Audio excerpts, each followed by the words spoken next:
lwethu ngegama elikhulu likaYesu mfelo wethu, amen.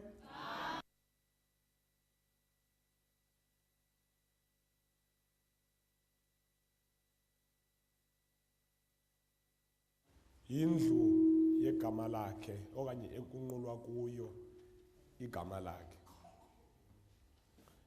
Ndicinga uba sineentsuku zintathu uba ndiphazami ezisishiyekeleyo ukuze sibe siyayivala le veki yomthandazo. Kodwa umbuzo endinawo ngoba ingaba ezi ntsuku sezidlulile zinawo umehluko eziwenzileyo na kubomi bam nakobakho? Ya, zinawo umehluko eziwenzileyo kubomi bakho nakobam. Ngoba ndiqonda ukuba asidibenanga kule ndawo size kwi-social gathering. Yes.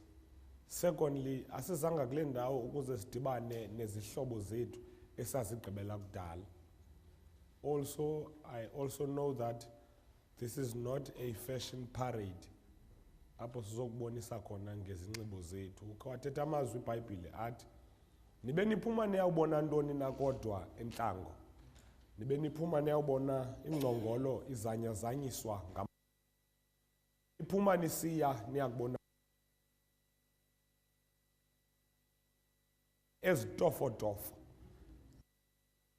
Abavathe ezitofotofo bahlala ndibuza umbuzo, nibe niphuma nisiya kumbuzo endicinga uba ke singazibuza wona umuntu ngamnye namhlanje kule ndawo esikuyo, oba yintoni kanye eyona siyizeleyo enkonzweni. My understanding kuyenzeka ayontshumayelo yokuqala, mhlawumbi ayiyo neyesibini, kodwa ke ingaba ziwushiye ziwenzile na umahluko kubomi bakho nakobam? Kumbuzo ke umuntu ngamnye nanjoku impendulo isemntwini ngamnye, ngoba kuthiwa umuntu inkosi ukuzazi. Umuntu inkosi ukuzazi. Besikhe sancokola ke kwiintsuku ezidlulileyo ngoma ezahlukeneyo, kodwa izolo okanye phezolo besincokola ngoYakobi ephuma kokwabo esiya kwaLabhani. Savana okokuba uYakobi lo umke kokwabo eqhathe umntakwabo wamthengisela, wamqhatha ukuba afumane iintsikelelo zakhe umntakwabo ngobuqhophololo. Savana ke oba xa sinyathela le ngongoma oba nathi ngamanye amaxesha kubomi bethu siyazi qhatha okanye siye siqhathe ukufumana ezinye iintsikelelo. Sithabathe iingxaki zethu besizinikezele kuThixo, siphinde sizithabathele kuthi iingxaki zethu. Kodwa ke enyanisweni oba thina siye sisindwe yimithwalo yethu, siye soyisakale ziingxaki zethu, ngoba maxa wambi uyawufumana sisithi sinezistress ngoba imicimbi yethu siyithwele ngokwethu. Kodwa besikhe sancokola sayinyathela into ethi uGordwin Haley ethi Episcopal in Study ithi xa ithetha wathi uYesu kula madoda ayephethe ekulele kuyo isidumbu sonyana womhlolo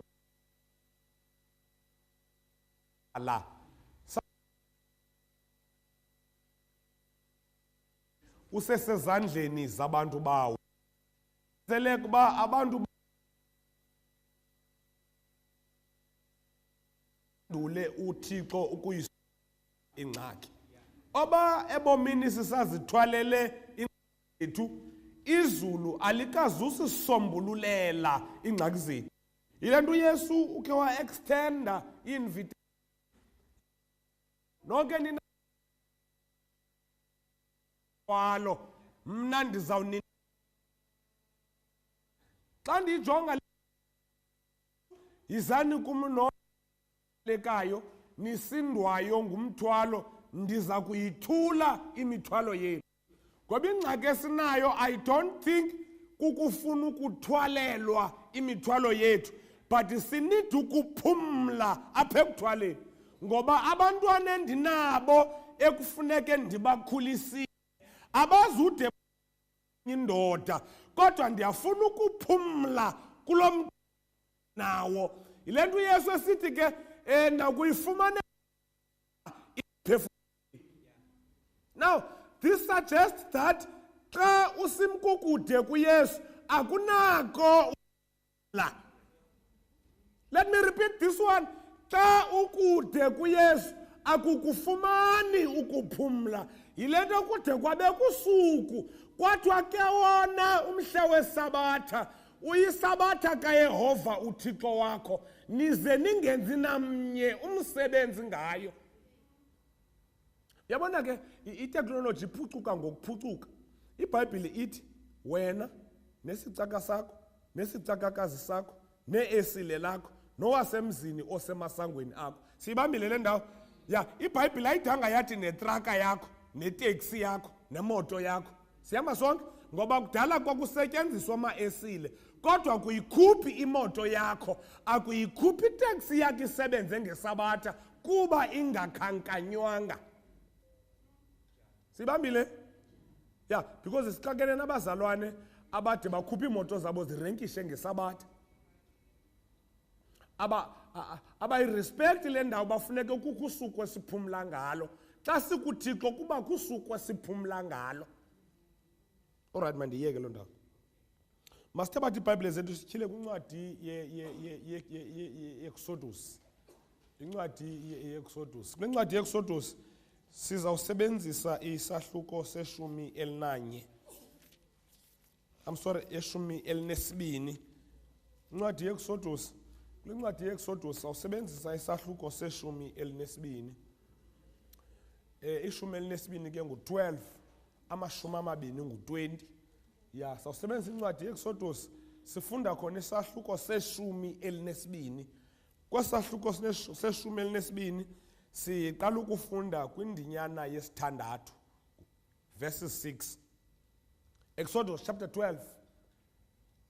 In chapter 12, we shall make use of verses 6. It reads as follows. Nize niligcine kude kube lusuku lweshumi elinesine lwale nyanga. Silixheleke sonke isikhungo sebandla lakwaSirayeli lakutshona ilanga. Bacaphule egazini baliqabe emigubasini yomibini nasemiqadini wezindlu eliya kudlelwa kuzo ngabo. Balidle inyama ngobusuku yosiwe ngomlilo inezonka ezingenagwele bayidle nemithana ekrarha. Musa ukudla ndawo ikrwada kuyo nandawo iphekwe ngamanzi mayosiwe ngomlilo inhloko yalo namanqina alo nezibilini zalo. Verses 10. Nize ningasalisi ndawo yalo kude kuse okuseleyo kulo kwade kwasa nokutshisa ngomlilo. Verses 12. Nize nje ukulidla nodla nibhinqile ninembadada ezinyaweni zenu ninendonga esandleni senu nilidle bophuthuphuthu, leyo yipasika kuYehova. Ndiyakuthanda ezweni laseYiphutha ngobusuku ndibethe onke amazibulo ezweni laseYiphutha, ndithabathele emntwini ndise enkomeni, ndenze izigwebo koothixo bonke baseYiphutha mna Yehova. Igazi elo loba ngumqondiso kuni ezindlwini enikuzo. Ndolibona igazi ndigqithe kuni, singabikho kuni isibetho esonakalisayo ekulibetheni kwam ilizwe laseYiphutha. Nkosi mayisikelela ukufundwa nokuleswa koluzileyo ngoku kude kube ngonaphakade. Amen. Sidibana okanye sifunda le account kwincwadi ye-Exodus. Sidibana namaSirayeli, sesidibana nawo sele engaphakathi kwi-border gates zaseJiphutha. Kodwa ndiyathanda uba khe siqonde ukuya kwawo amaSirayeli eJiputha angene njani amaSirayeli eJiputha. Xa udibana nabo kule account okanye kwasahluko seshumi elinesibini uye ucinge oba amaSirayeli la eJiputha angene engamakhoboka eJiputha. Kanti xa sifunda iBhayibhile uyawuqaphela uqwalasele oba amaSirayeli la angene ezi-VIPs eJiputha. Xa sifunda iba le Bhayibhile lithi amaSirayeli kwakukho indlala enkulu, kwathunyelwa oonyana bakaSirayeli bephethe imali beyowuthenga ingqolowa eJiputha. Xa ihamba iBhayibhile ihambisa ithi ekuyeni kwabo eJiputha sele engaphambili uYosefu ethengiswe ngabantakwabo kuma-Ishumayeli. Now ithi iBhayibhile ke ngoku bayile abantakoYosefu beyokuthenga ingqolowa eJiputha. Ekufikeni kwabo bafike eJiputha bephethe imali. Eyona nto babeyiyele eJiputha babezowuthenga ingqolowa. Now xa sisifunda incwadi ezihlalutya iBhayibhile sifumanisa oba amaSirayeli ngeli xesha angene eJiputha afike eJiputha ezindwendwe. Babengenanjongo zakuhlala eJiputha, babengenanjongo zakugxumeka izindlu eJiputha, kodwa bafike eJiputha bezindwendwe bezonaniselana bezothengiselana eJiputha. Now xa ufunda imbali yeBhayibhile uyafumanisa oba ke amaJiputha izakhiwo zawo zazizakhiwo zezitena, ngoba wona amaJiputha lilizwe labo iJiputha. Abazudlula eJiputha banyanzeleke oba bakhe izindlu ngezitena eJiputha, bakhe a permanent structure eJiputha. Xa wathi ngamaSirayeli uyawufumanisa oba amaSirayeli la bekufuneke akhe intente eJiputha, babeke istructure esichazayo uba thina silundwendwe eJiputha, asingobemi baseJiputha. Now iBhayibhile xa ithetha ke ngoku ihambisa ithi lakuhamba ixesha amaSirayeli aye acomfortable ne-lifestyle yaseJiputha. Angene ezi-VIPs eJiputha benenjongo zokungahlali eJiputha, but because of i-treatment ebonakale isoft yaseJiputha nabo bayeka ukumisa intente eJiputha, bakha izindlu ngezitena, a permanent structure kwilizwe lothaba.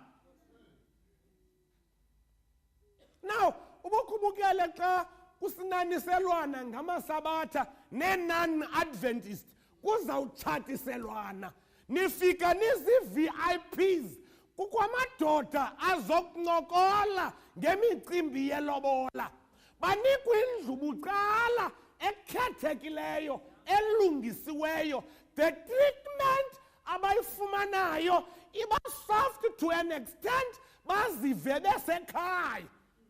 Kodwa mandikuxelele le nto, ayakhiwa i-permanent structure eJiputha. Whether ubusawuphambuke ngeyiphi indlela, try to check i-structure hleli kuso eJiputha. Now iBhayibhile ithi ke ngoku amaSirayeli afumana iJiputha lo iyindawo yokuhlala. Basuka phezitenteni ngoba bekusithi ithunywa sezulu xa sifuna ukungena eJiputha sisikelele abantu bakaThixo abangabathinjwa eJiputha, sijonge istructure sebuilding, kuthiwe no, this one intente sikelela, this one i-permanent structure ezitena tsiba. Sihamba sonke kule ndawo kwafumaniseka ngoba iintente ziyaphela eJiputha. AmaSirayeli zizindlu zezitena, amaYiphutha zizindlu zezitena. Akukho mahluko ukhoyo phakathi komSirayeli nomJiphutha, ngoba intente ayikho, bonke babeke i-permanent structures eJiputha. Mandingayikwazi le ndizayithetha, mandiyithethele phantsi. Dadethu usofumene umntwana eJiputha. Let me repeat this one. Noma ufumene umntwana eJiputha ungakhange ube utshatile, kodwa yavuthululwa amanabukeni, sibuyele kwaSirayeli. don't build a permanent structure in Egypt. No. Don't build a permanent structure in Egypt. We make mistakes, and we ought to make mistakes because we are human beings. But it is a great mistake and a danger to build a permanent structure in Egypt. iBhayibhile ithi ke ngoku bahlala beJiphuta. Ngeli xesha abantu aboYosefu besiye eJiphuta beyothenga ingqolowa, bafikile eJiphuta bayifumana ingqolowa le bebezoyithenga. Sihamba sonke kule ndawo, awukwazi ukuthi uzowuthenga uthi wawugqiba ungayishiyi imali lobuye uthenga ngayo, but uyifumana i-commodity or product le buye uyithenga. Sihamba kunye? Sihamba kunye? Sihamba kunye? All right. Awukwazi ukuyothenga i-TV okanye i-television kwaLouis uyiphethe imali, ungene kwaLouis usayine impepha, uyifumana i-TV nemali le buzowuthenga ngayo, uphume nayo kwaLouis. Yet uLouis urana at a loss because into yakho uphume nayo nemali yakho uphuma nayo. Siyama sonke kule ndawo. There is something wrong if uLouis akenzanga mistake wakunika i-TV yakhe waphinda wahamba wena nemali yakho. Something is wrong. Now phulaphula iBhayibhile, ithi iBhayibhile ke ngoku bangenile eJiphuta bezawuthenga ingqolowa, baphuma beyiphethe ingqolowa. Apha endleleni xa bezawufika ekhaya betshekisha ingqowa yengqolowa, kukho into erhwatshazayo apha engqoweni le yengqolowa. Xa beyikhangela yimali le bekufanele uba bayishiye eJiphuta. Simanga baphethe imali, baphethe ingqolowa, bavela nayo eJiphuta. Let me tell you this, but when you count their number, kukho umntakwabo oshiyeke eJiphuta. Listen to this one. If uye ngenjongo zokwenza ubutyebi eJiphuta, it is guaranteed that uzabufumana ubutyebi eJiphuta. If uye eJiphuta ngenjongo zofumana umtshato, uyafumaneka umtshato eJiphuta, but kubantu abangabuyiyo eJiphuta. If it's not going to be your brother, it will be your sister eshiyekayo eJiphuta. Bazali, yekani ukuthengisa abantwana benu eJiphuta. No, yekani ukuthengisa abantwana benu eJiphuta. If uthi uThixo masingandiselani nentlanga, suthatha ilobola yaseJiphuta, sikhuphe ngebheyili. Once uyithatha ilobola, uzuphinda uthi masingandiselani nentlanga, uyasiconfuse singabantu abatsha. No, akwazi ukuthi akubupromote ubusela, yet xa kubiwa ii-cellphones kuyona zendlini yakho uphinda uzithenge. You can't. Now, ithi iBhayibhile yam xa ithetha ke bayifumana ingqolowa eJiphuta, babuya nemali eJiphuta, but babuya bemshiyile umntakwabo phi eJiphuta. iBhayibhile ithi ke ngoku baphinda babuyela eJiphuta. Uqale umcimbi ke ngoku xa bephinda bebuyela eJiphuta, bahamba kwatshintsha ukumkani eJiphuta, yatshintsha i-treatment, ngoba bazalwane inyanzelekile ide itshintshe i-treatment eJiphuta. Xa kusemnandi eJiphuta usafakwa endlini. No. Xa kumnandi eJiphuta usafakwa endlini, akukho mntu unokukhathalela engowolunye uhlanga engajonganga nzuzo at the end of the day. Yatshintsha i-treatment eJiphuta. AmaIsrayeli ke ngoku selakhile izindlu ngezitena phaya eJiphuta kuba bebecinga uba kusekhaya. Bakhe izindlu zezitena, bafumana i-permanent residence phaya eJiphuta, bahlala khona. Bade bacinezeleka phaya eJiphuta ngoba kwatshintshwa ukumkani eJiphuta. Uhamba nam kule ndawo, nakwatshintshwa ukumkani eJiphuta, bacinezeleka eJiphuta. Phulaphula ke ngoku bakhala kuThixo oba azobakhulula eJiphuta. I think chapter 3 weExodus, ndisivile okunene intsizi zabantu bam, ndizikhongozele ngentsuba inyembezi. Inyembezi yomntu obekhe wanekwazana noThixo aziweli phantsi. Listen to this one. uThixo wethu akangoThixo wawulanda zilandu. siye eJipute sixelelwe obiJipute ngumhlaba wohlanga ngumhlaba wothaba but uThixo kathi xa sikhala beniyawuthini eJipute because God is not primarily concerned with the past. Ayakhala amasirayi kweli cala uthi uThixo ucalani ndizivile intsisi zabantu bam. Let me tell you this. You know, sometimes ebomini bethu siyakhala not knowing or singekho aware okokuba isolution yale ngxaki sikuyo seyikhona. Uhamba nam ngeli xesha bekhala seyikhona isolution enguMoses sesalusa impahla entabeni. Uhamba nam isolution was there but God needed only oba ayisebenze to develop the solution. Are you with me? Sikhala kulo mhlaba sikhana ukukhululeka ide ithi iBhayibhile ethetha nendalo ngokwayo iyancwina ngexesha sikhala apha emhlabeni ithi iBhayibhile uyawusukeme uMikhayeli because every time sikhala suba isolution ikhona but God is developing the solution. Let's move further now. Ithi iBhayibhile ke ngoku njengoba bekhala uthi Yehova ndizivile intsisi zabantu bam nenyembe zabo ndiyazikhongozela nathi iBhayibhile yami ke ngoku waqeqesha uMoses entabeni wamenza esenziwa umalusi esalusa impahla kayithi natso yena ndawo nomdla wayo kule ithi iBhayibhile yami uThixo encokola noMoses. What Moses? Nathi intonga beka le ntonga phansi wayibeka phansi uMoses le ntonga yajika yayinyoka kodwa ke jonga ke phinde uyibambe emsileni izawujika ibe yintonga.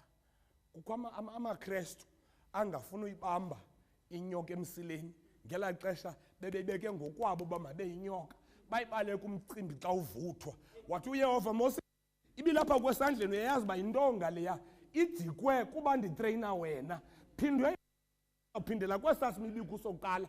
Thank God that zangabaleka uMoses waphinda wayibamba emsileni yajika yayintoni yayinyoka.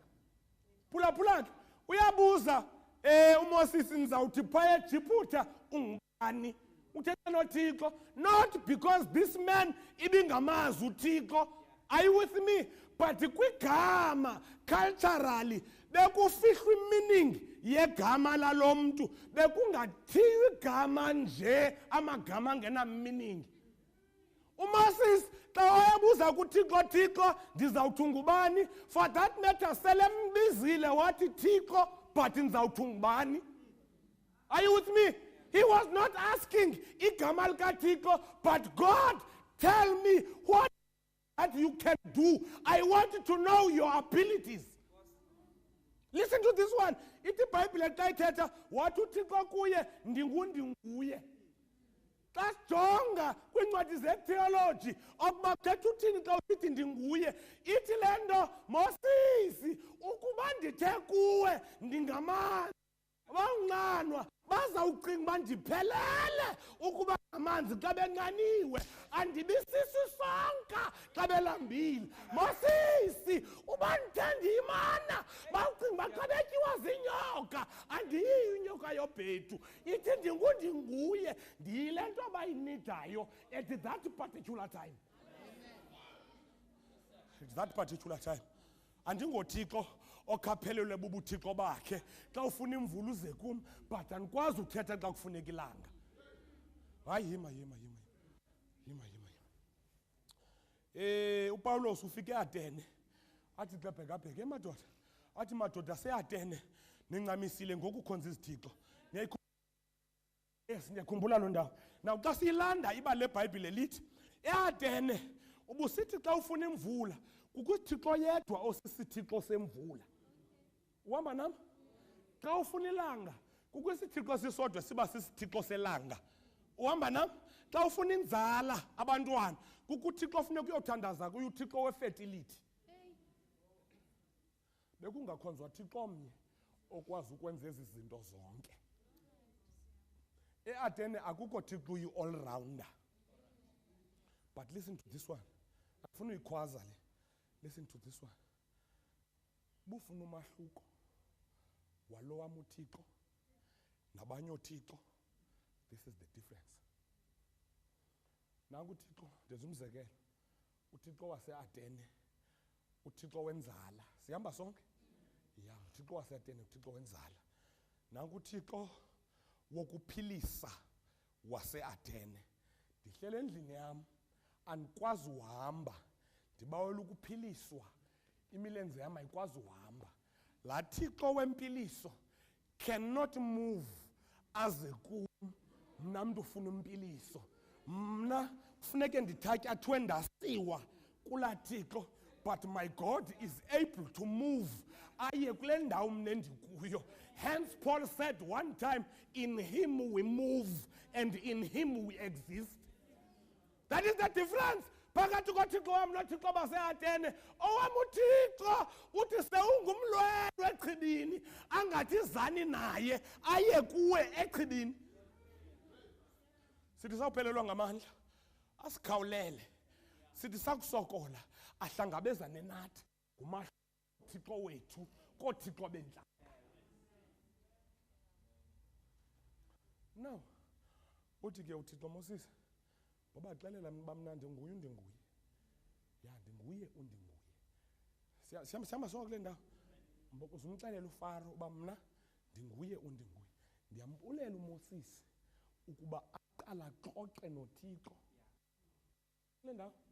Mbi umshumayeli ozowushumayela phambi kwabantu, yet he is not convinced. We need convinced preachers to convince the church. Asibanide abashumayela abanesibindi bowuthanda amehlo boma phambi kwabantu, yet they are not convinced. Ask God privately when you come to preach to us, ube ungumshumayeli or convinced, not someone who is able to memorize sweet statements from commentaries, but we need preachers who are convinced. We need preachers who are walking with God and bazaba basixelele nge-experience yabo noThixo.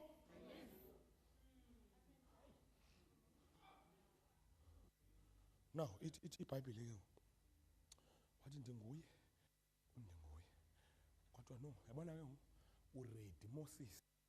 Mna ndinguThixo undibuze that ube ne-experience ngam, uready ukuya eJiphuta. Sihamba sonke?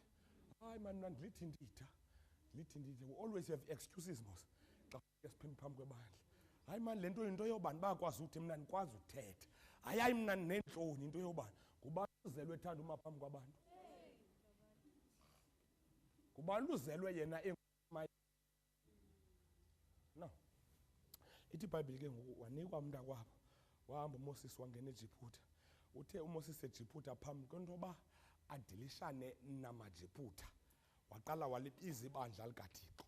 Sihamba sonke kule ndawo? Yes, basikhe sifuthelane thina sodwa right before sidilishane namaJiphuta. Kukho abantu abakhawuleza ngobheka eJiphuta, xa ubabuza bithini imessage oyiseJiphuta akayazi.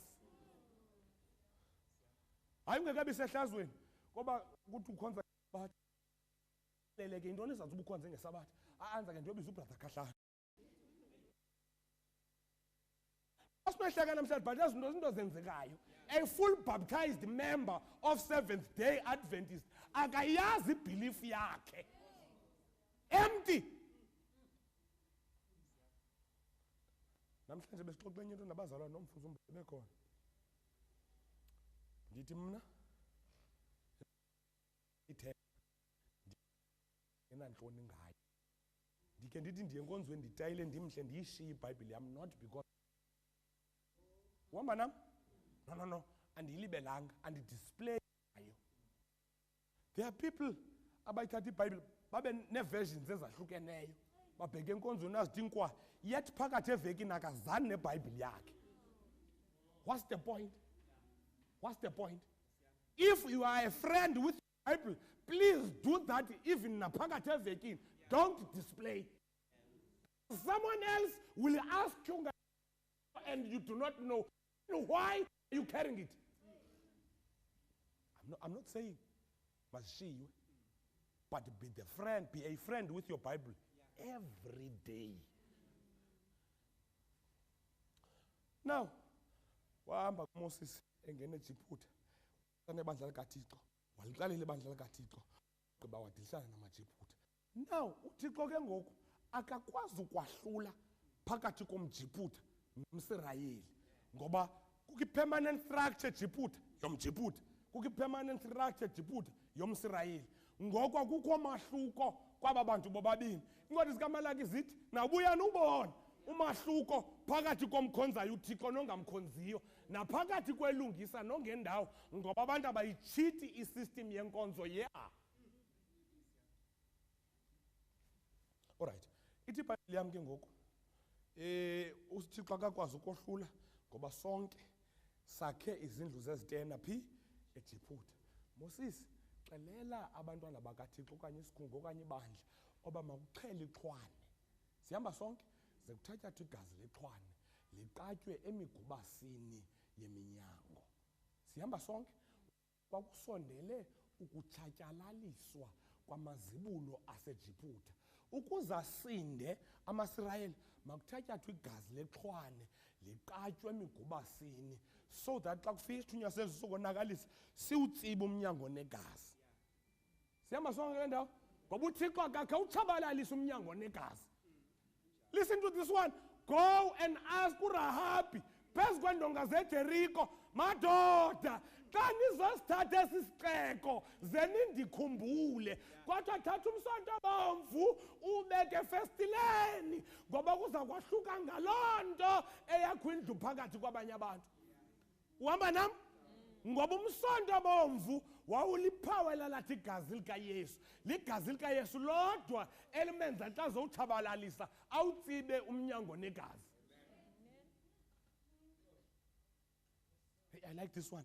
I like this one. uRahabi wabeka umsonto bomvu efestileni yakhe. Uzuyifunda iBhayibhile. Ithi iBhayibhile xa zizamazama indonga zeJeriko uhamba nam kuhamba amaSirayeli kukakwakho isihlandlo nibeke phansi amagxilongo kanibeke phansi izigodlo kaniyeke ukucula makhe kumatshwe nje ngapha kwendonga zeJeriko. Xa kuzawudilizwa indonga zeJeriko kukwixesha uThixo athi makuyeke ukuculwa ngoba kuyaziba uKristu engomeni ngowamasabatha odwa. Makhe kuyeke ushunyayelwa ngoba kuyaziba xa kuthethwa ngesabatha yeyamasabatha. Kukwixesha xa zizanyazanyiswa iziseko zomhlaba kuthiwa yekani ukuthetha kaniyeke ukucula. Stop talking the walk but walk the walk.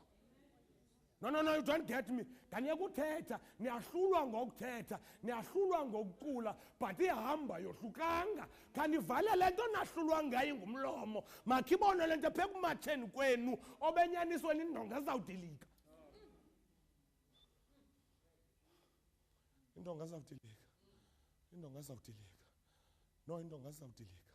Xa zawudilika indonga uThixo ufuna amaKristu awuvala imlomo kodwa ayiphile le nto ayishumayelayo.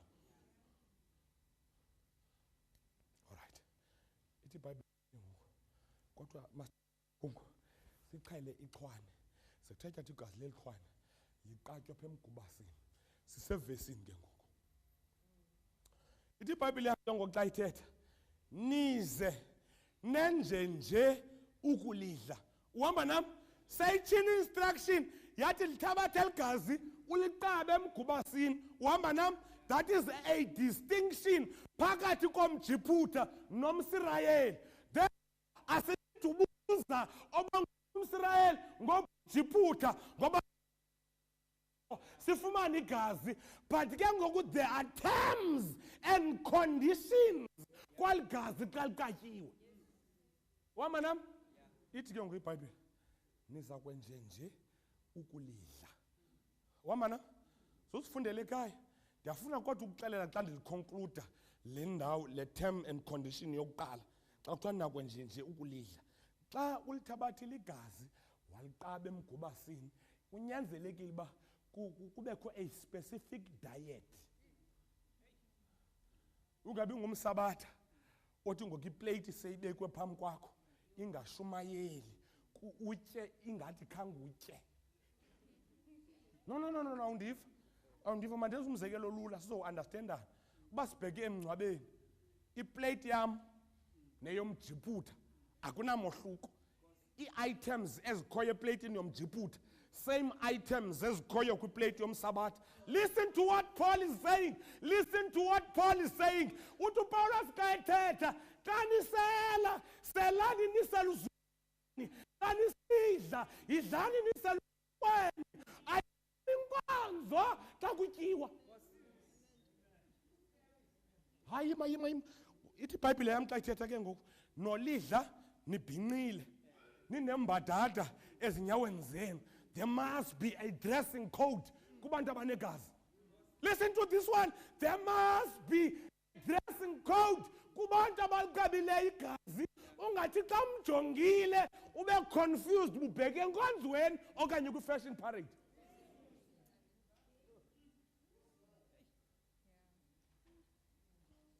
It's better unganithandi. Ndiyithethile le nto inyaniso. Let me get personal now. Let me get personal now. Look, ukuxesha singosisi, ke kuqhekeza izifuba. Uhamba nam? Ya, silandela ifashion. Unxibe ngathi awunxibanga, ungumsabatha. Siyayazi ke xa kunjalo umcimbi alikaqatywa igazi. Because xa liqatyiwe igazi, there are terms and conditions. My brother, double check isinxibo sakho. Sunxiba ngathi unxibanga. I-dressing code yakho mayishumayele beyond reasonable doubts.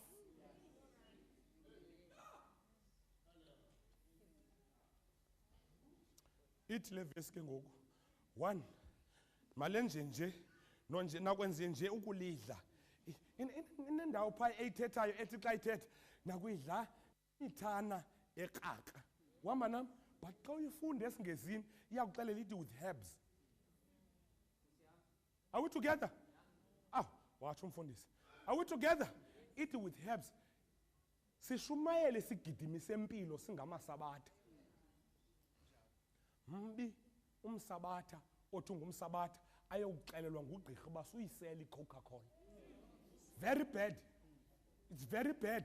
Akuxelela uba apha kuwe suswini une-juices ne-acids ezaneleyo suzireplicator ngoku ngoba izawuresulta kwi-ulcers. That is number 1. Izawuthi xa ngoku ingathi yenyuka umcimbi kuthi une-cancer. Ndiphulaphule ke ngondenza isense. Let me get personal now. IBhayibhile ithi uze ungabulali. Sihamba sonke? Hayi ayithi uze ungayibulali silwanyana okanye uze ungambulali. Hayi ithi uze ungabulali full stop. Yonke into ephilayo funeka ungayibulelanga. Are we together? IBhayibhile ibe namazwi athi anazi na oba neziqu ezizo zenu. Are we together? But ithi iziqu zethu ziyitempile yokugquba komoya ingcwele. Now xa kuthiwa uze ungabulali uzawuakhawunta nangesa kwisiqu. Xa usithi uphethe isigidimi sempilo kodwa wena uyazibulala ubheka icala. Uthi Mark Finley one time eShumayela. Uthi you know kwixesha lokugqibela xa u666 efikile akuzunidwa oba kufunyanwe the whole information balo ngumsabatha okanye akanguye. Nokuzayiwa kwaShoprite mos chip yakho izaba connected to your bank account. I-chip yakho izaba connected to your ID. Yonke information enento kwenza nawe i-chip yakho is connected. Xa ufika phaa kuthiwa uViyan Kahlani bezogrosera kuthiwa okay sicela ubone items ebezigrosera. Zijonge items to Coca-Cola ibilapha. Coffee with the caffeine ibilapha. Wine uhamba nam? Kuthi no akho nito basumlandele lo wethu. Ngelo xesha wena uzawuthi ngo-11 ngesabatha uthi dumisani inkosi phula mhlaba. Kwela cala ubalelwa kwela cala nakweli cala ukweli cala. The diet is very, very important. Kwa health kuthiwa you are what you eat. Hey mandishiyele ndawo. Ngcono uphuma singavani. Now ithi ke ngoku nakwenje nje ukulidla. Ihamba iBhayibhile ithi nodla nibhinqile. Sihamba sonke le ndawo ide ithethe ngendawo ba nikhawulezise niquphe ngoba iphutha le izawutshatyalaliswa. Sihamba sonke? Now ithethe iBhayibhile ke ngoku ithi xa nihlala phansi waphuma uMoses namaSirayeli bonke bephila enikezele uFaro ngoba uThixo wawabulala eJiphuta. baphuma eJiphuta. Kunamayiphutha ebetshate namaSirayeli. Uhamba nam? Nawo aphuma kuba bathwani kuyaphunywa eJiphuta. Not kuba beguqukile babefuna ukubheka eKanani. Sonke nankumcimbo ingxaki. Kukho amaJiphuta aminglisha aphakathi kumaSirayeli. Awonelanga nje uba phakathi kwamaSirayeli, kodwa daqhuba nebelief yobuSirayeli. Ngawo la khala Moses ebengekho namangcwabe eyiphutha, ngoba kakade khange babe ngamaSirayeli, bebengamaJiphuta axutywe namaSirayeli. Listen to this one, please. Ukuba uphuma eJiphuta ungakhange uziqonde okokuba nyani ubheka kweliphini icala, akoneli ukuba ingozi kusiqu sakho, kodwa uyingozi nakumaSirayeli. Ibandla likaThixo lixabana day in and day out ngoba kumixwe belief yamaSirayeli namaJiphuta. Akonelanga uba ingozi kubo bodwa, kodwa bade bayingozi nakwapha ebandleni. Yeyi kukho amasabatha ade cross question no 28 fundamental beliefs. Umsabatha lowo kodwa uquestiona iziseko zobusabatha ngoba bebeseJiphuta waphuma eJiphuta engaziqondanga ubheka kweliphini icala. Hayi uthi omnye umbhali ngenxa yehlombe lokuphunywa kwaseJiphuta ngamaSirayeli nengoma ebiculwa nabo baphuma ngehlombe lokulandela. Ndiyafuna ukuthi silapha namhlanje akurongwanga xa ungumJiphuta ukuya eKanani. Sihamba sonke, but umcimbi orongo ukuthwala iJiphuta ngengqondo logama umzimba ubheke eKanani. Yayingxaki iqala ibe khona kulaa ndawo, ukuthwala iJiphuta ngengqondo kodwa umzimba ububheke eKanani. Ungayithathi imfene uyibophelele ngebhanti, ihlala apha eyadini uyibophelele epalini, but usoze ulikhuphe ihlathi emfeneni. Mandiyiphinde le ndawo, ungayikhuphi imfene ehlathini uyihlalise uyiphilise ubomi belokishi, but akuzulikhupha ihlathi engqondweni yemfene. Imininye xa uyikhulula ikhangela imithi yasehlathini. Ayixoki iBhayibhile, akaxoki uThixo xa athi masingazidibanisi nabantu abangakhonziyo. Sesiyenzile ke loo nto, lithini ichiza.